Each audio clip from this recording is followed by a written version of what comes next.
ગુજરાતમાં ખાતરની અછત હોવાનું સ્વીકાર્યું ખુદ ઇફકોના ચેરમેન દિલીપ સંઘાણીએ।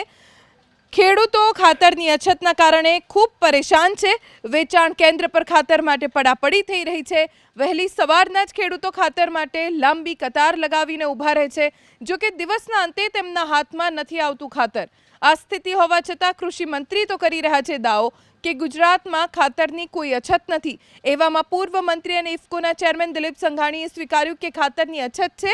દિલીપ સંઘાણીના મતે ચીને ખાતર આપવાનું બંધ કરતા અછત સર્જાઈ છે।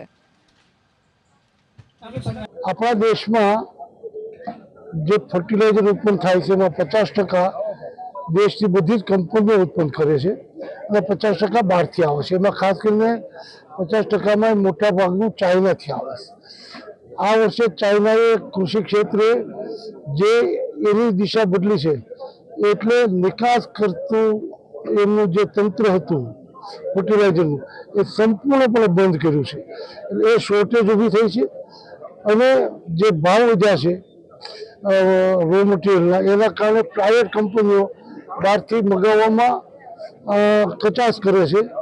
એટલે ઉત્પાદન જે પ્રમાણમાં આવવું જોઈએ એ આવતું નથી, એના કારણે શોર્ટેજ વર્તાય છે। નિરાકરણ આવશે ને શું લાગે છે? આપણે ઉત્પાદન વધારવાનો પ્રયાસ કરીએ છીએ એટલે ચોક્કસ નિરાકરણ આવશે।